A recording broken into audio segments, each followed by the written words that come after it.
Ladies and gentlemen, Sergio Gil. Hello. Hello. Hi. Sorry about that thing. It was totally not on purpose. It's the setup of my secondary screen, and yeah, I was surprised to see it there. Well, hello. As PJ say, I come from Madrid, but I live in Berlin now. I was really excited to come to the nice part of Europe. The only problem was my bag is a bit small, so I had to make choices, and I failed. So let's talk about Ruby. Ruby is old, and its standard library is very big. Having a big standard library is an important thing for a language to have, especially in the first part of its life cycle. For a very simple reason. No one will care how beautiful, easy to use, fast is your language if you cannot use it to do stuff in a simple, standard, out-of-the-box way. So, yeah, Ruby understood this from the beginning, and it has a very big, comprehensive standard library to do a lot of things, almost everything, not everything, but almost everything. And yeah, I think that was a big contributor to the first wave of adoption of Ruby. But having a big standard library is not all wine and roses. It's basically a lot of work. Work, not only writing it, that's the most obvious part, but also maintaining it. And maintaining it doesn't mean only fixing bugs, but also keeping documentation up to date, keeping backwards compatibility to some extent. Yeah, definitely, it's a lot of work. Also, evolving those APIs is very difficult because changing it means breaking people's code, and for some reason, people don't like their code broken. So, yeah, the thing is that they are difficult to evolve. And as a result, almost 20 years later, the Ruby standard library probably hasn't aged very well. It's unpopular. In some cases, very unpopular. We can see this person was really angry, for example, describing it. And its parts have received different amounts of care, love. So, yeah, it's a huge code base with very different levels of code quality, documentation, usefulness, public knowledge about those parts. It's a difficult place to navigate. So let's try to make a bit of sense out of it. As I said, there are different levels of love invested in that code. You can call that love to simplify as quality, usefulness, etc. And also different levels of, I call it fame. How well known are those parts? For example, this part has libraries that are good and that are known. There is a list of libraries that somehow made the cut and that everybody knows, everybody uses. And yeah, more enthusiastically or less, but everybody likes and uses. CSV, JSON, Logger, you name it. There is also another part around here where there are things that are basically forgotten, like legacy parts of that I would say that almost no one uses anymore. There are better replacements. They have problems. Yeah, as I said, they haven't aged well. There are also some other libraries that also have their share of problems, but for some reason or another keep being used. Let's not name names. You probably can come with some examples. And finally, in this talk, I wanted to stay in this area. I do think that there are parts of the Ruby standard library that are not very well known, but are useful, work well, and yeah, I think they should be used more. So let's see if I can help you discover some new tools that you find useful. Let's go with our first example. NetHTTP. I'm joking. NetHTTP is a very good example of why it is important to have a good Ruby standard library, and also a good example of what can go wrong. It's a part that hasn't aged well. So it's also unpopular. I found this example of also a really angry person about this library. I found it a bit strong. As I was preparing this talk, Abdi Grimm defined NetHTTP as wonky, which is a word I didn't know back then, but I looked it up, and yeah, it seemed pretty accurate. NetHTTP is a bit buggy, a bit slow. It's not very feature-rich, and definitely has a confusing API. I think everybody can relate to the experience of having to look up their methods because you keep forgetting them because they are not very consistent, and so on. So, yeah, summarizing, no one really loves it. The result of this is a big list of alternatives. Also, thank you very much, compiled by Abdi Grimm. He helped me a lot with this part of the presentation. Yeah, I was thinking, there are 3 or 4 alternatives, and that's kind of a problem. But well, the list was, in fact, bigger. None of them clearly a winner. And yeah, any medium-sized Rails application depends on 2 or 3 of them because of second-generation dependencies, even before you get one to use it yourself. I find that a bit sad. It's problematic. Even so, NetHTTP keeps being one of the most used because some people are trying not to make that situation work. I think I found this reasoning pretty good. They are trying not to make that situation even worse, even if they don't really like it. So yeah, probably NetHTTP is kind of a lost case from this point of view. Like you are probably better using any of the alternatives, but I think it's a very good example of how how not being able to evolve an API can be problematic in the end. So since I think that having people knowing and using the libraries is a way to help them staying alive and supported. That's why we are going now for serious, seeing some examples of Ruby libraries that I find useful and that I hope you also find useful. The first one, it's not completely unknown. I think many of you will know it. It's called set, but probably some other people don't know it, and I find it useful. So I'm going to explain a bit how it works. Yeah, we all learn sets at school. Then unless we study some maths, which I didn't, we then forget about them. When you learn to program, everything are lists, which in Ruby we call arrays, or dictionaries, which in Ruby we call hashes. And yeah, the set is forgotten, but it exists in Ruby. A set has a lot in common with an array, with a list. It's like an array, a container of things, except it doesn't keep the order of the things you put in that container. It doesn't support duplicates in that list. You cannot put twice the same thing in that list. It's also very fast at finding specific elements in that container. The first 2 things sometimes are OK, and even sometimes it's exactly what we needed. Yeah, and being fast, it's a nice thing to have in a library. So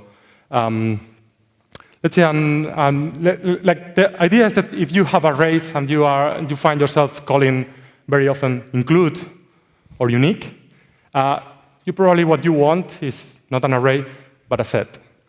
Let's see an example. You have probably seen very similar code to this. You have a list of things, in this case IPs, and then you want to check whether a specific one is part of that list. For example, this could be a filter in a web application to block some blacklisted APIs to visit your website. So this is implemented as an array, as we can see, but with a very minimal change, we can use a set. This is a perfect use case for a set, because the only thing we are doing with that list is checking whether something is in that list. And we don't care about the order, and we don't need to have duplicates, because it would be stupid to have twice the same IP.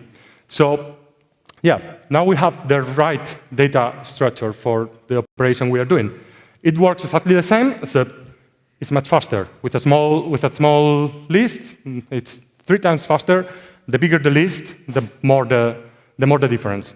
The reason is very obvious. The data is laid out in a different way for the specific use case of trying to find it. So it can be looked up. It's indexed, and it can be found in constant time.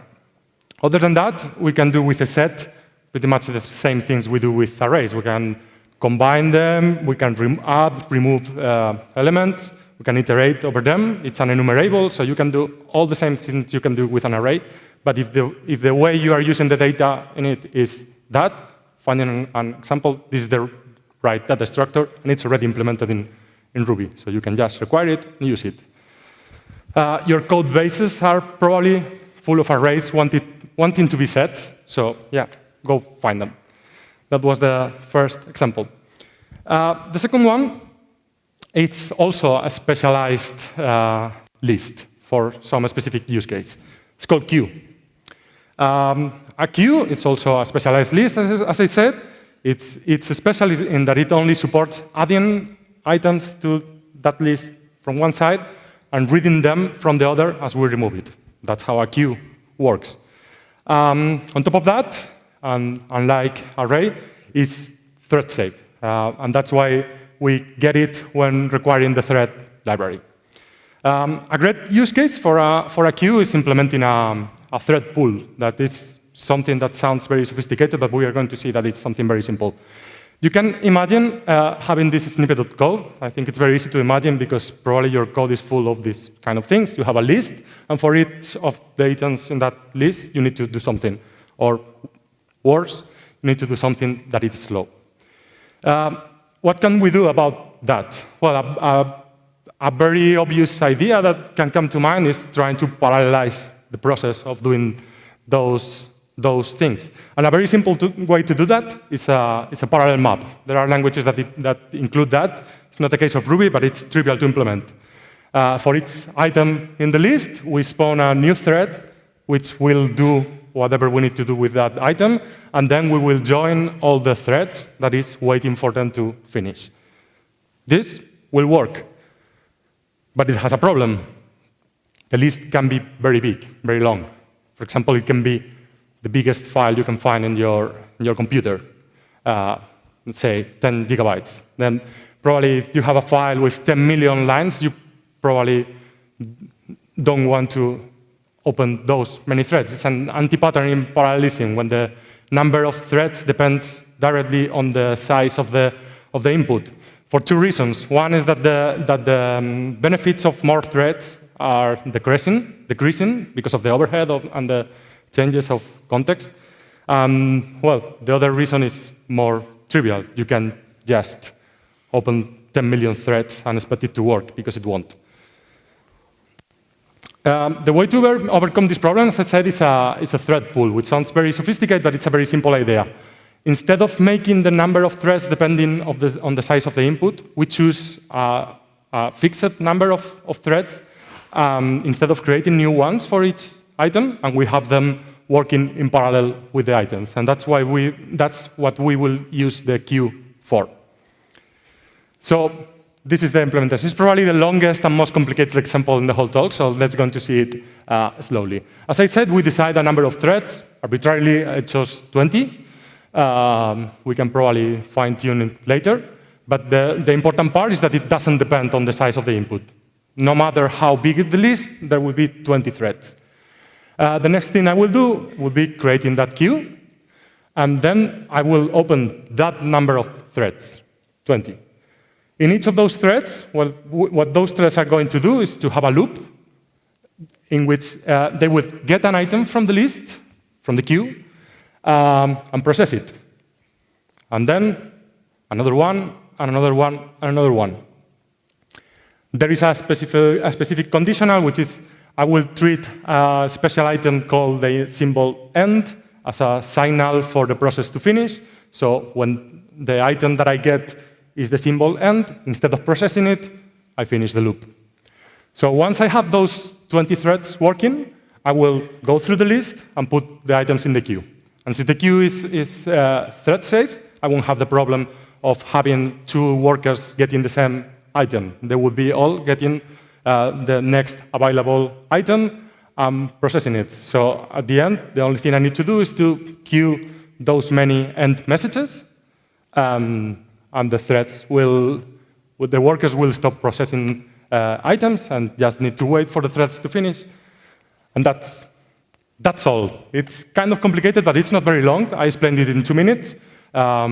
And it's a good way to overcome that problem. Still, this still has a problem.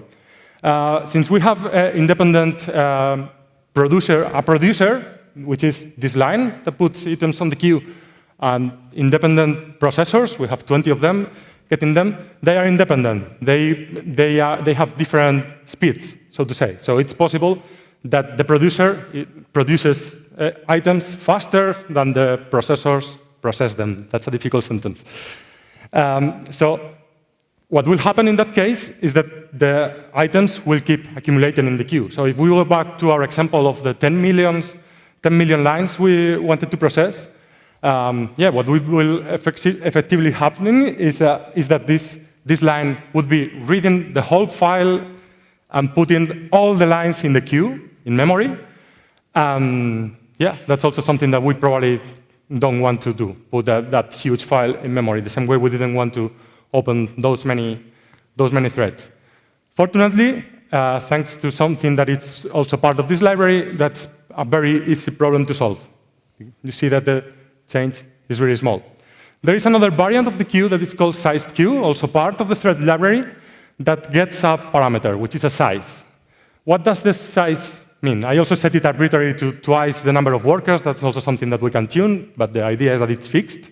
It won't grow, in this case, over 40. That size, what it means is that whenever we have that number of items in the list, in the queue, the operation of putting more items in the queue would be blocking. So what we would be effectively doing is that, for example, we won't be reading the file faster than we are processing it. We'll be reading the file as fast as we are processing it. So it won't accumulate in memory. It will block. If the queue is full, it will block until there is a space because some item got processed. And then it's when the item would get in the queue and each call could continue. Well, it's a complex fragment of code, but it's very small.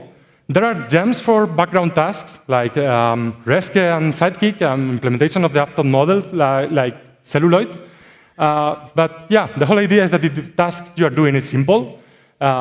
This 15 line of code might be enough. And yeah, I think it's something that it's worth knowing. So yeah, that was the second example. Let me drink a bit, and we'll go with the third. OK, the third one is called rake. You would probably think, hey, Sergio, you are cheating now. That's not a hidden gem. Everybody knows rake. Everybody uses rake. And you are right. The thing is that the usual way and the intended way to use rake is defining tasks in a rake file and then calling them from the command line. And that's something very useful to do. But there are two nice things about rake that allows us to give it further use other than that. Rake contains a lot of utilities for managing files and dependencies, because that's what rake does. Also, it's part of the standard library since Ruby.15, I think. Definitely, it's part now. It used to be a gem, but it's now part of the standard library. This means that we can use those utilities in our programs because we already have it as part of our Ruby distribution. Let's see one example. There is this class called rake file list, which is a DSL for file name patterns. It's what rake uses internally to do its task. So you probably have written or read code like this, which works, but it's code that it's a bit messy, a bit ugly. It's easy to make mistakes. You see, for example, there are conditional that I might forget, and in this case, if the file doesn't exist, I will probably have an error in my program. It's something that, yeah, you can do, and it works. But yeah, if you use rake, and that doesn't pull another dependency because it's part of Ruby, you can write it in a clearer way. It's the same thing, but it's much clearer. I find that useful for scripts that manage files.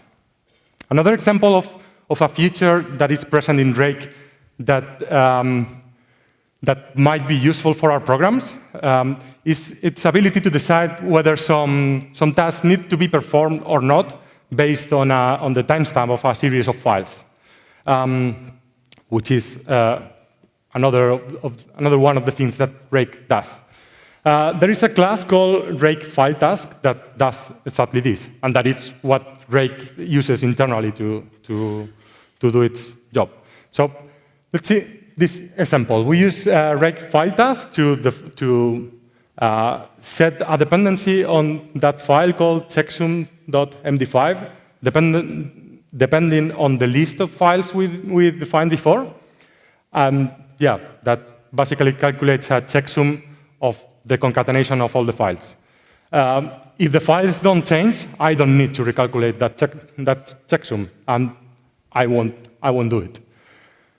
This is something that you would usually do using a rake task, but in the case that it makes sense to have it embedded in our program, it's this easy to do.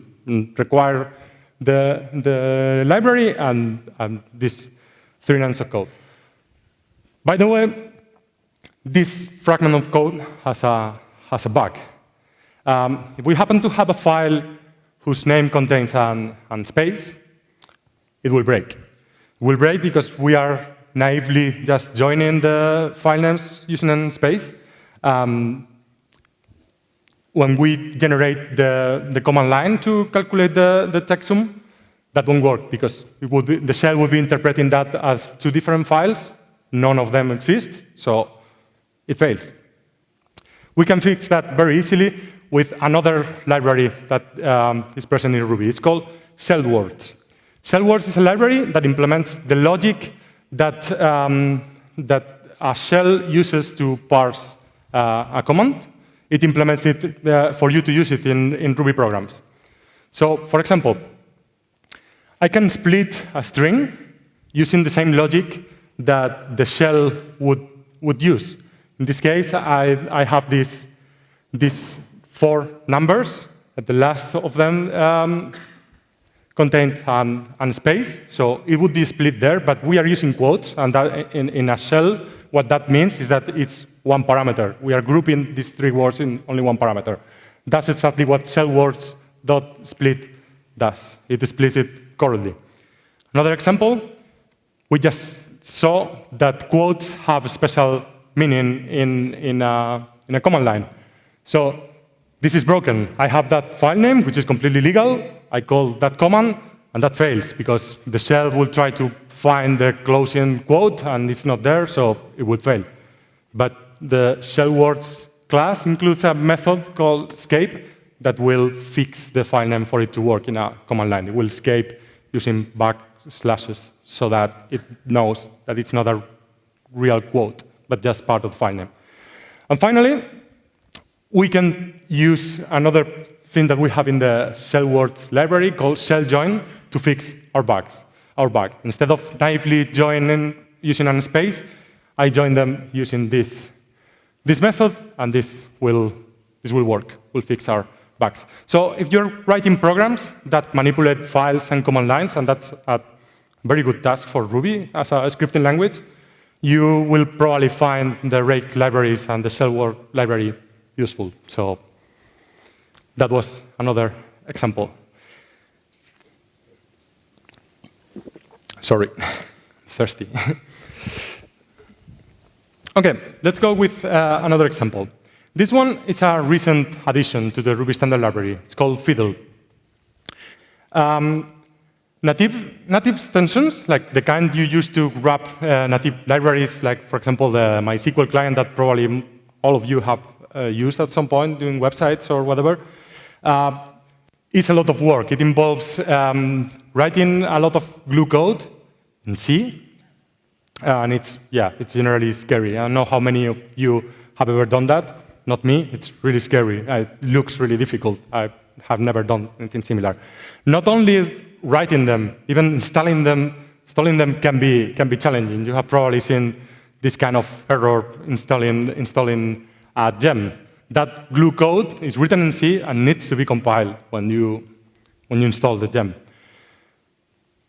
Not anymore, thanks to Fiddle. Thanks to Fiddle, using interfacing with native libraries involves far less glue code.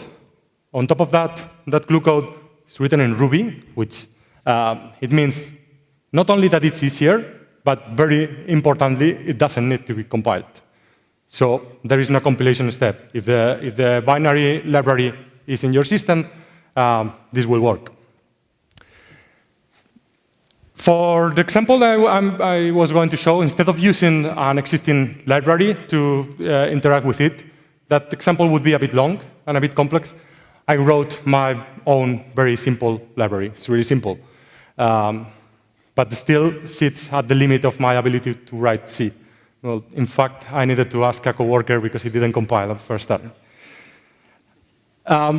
The glue code I mentioned, you need to interface with the library. It's really simple. You just need to use Fiddle. Fiddle contains a DSL to basically specify the functions you are going to be calling. That's something that you can probably just copy from the documentation. In this case, I'm saying, hey, the library is called like this, leave my lib. And the function I want to interface with is it's called add, and it receives 2 integers and returns another integer. With that, we are ready to call our C function. That just works. No compilation, no anything. This gives us an interface that is probably the one interesting thing here that I want to call attention on it is that there is a lot of things that Fiddle is doing for me.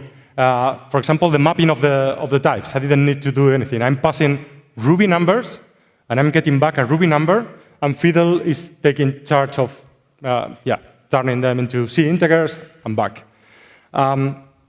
This interface is not very Ruby-like. It's basically C in Ruby. So you will probably want to write some wrapper that hides the details of the library being implemented as a native library.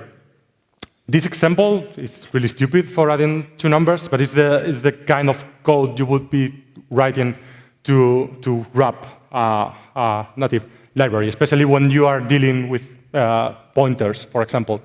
That sounds really scary, but it's really simple. It's really not different to what you would be doing when you are wrapping a Ruby object reference.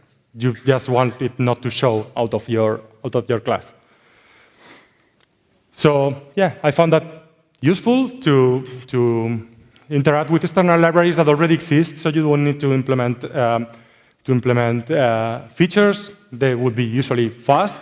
Yeah, I did the example in C, but you can, for example, there is a very interesting article about doing this with Rust. I will show the link.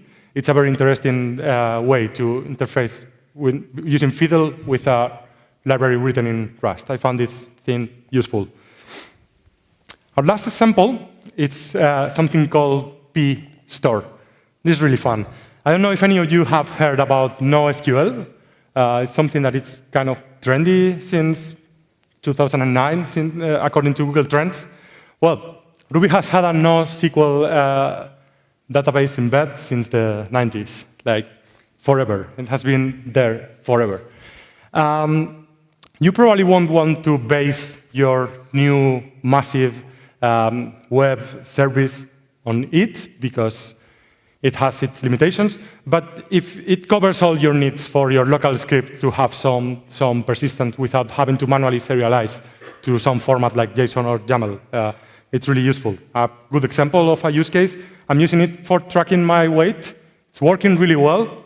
It's probably not the only thing that I need to use, but it's helping a lot. The features of this database, and you will understand why I was comparing it with NoSQL, it features transactions, very fast lookup by key, a flexible schema, and pluggable backends. I will show an example for each of those features.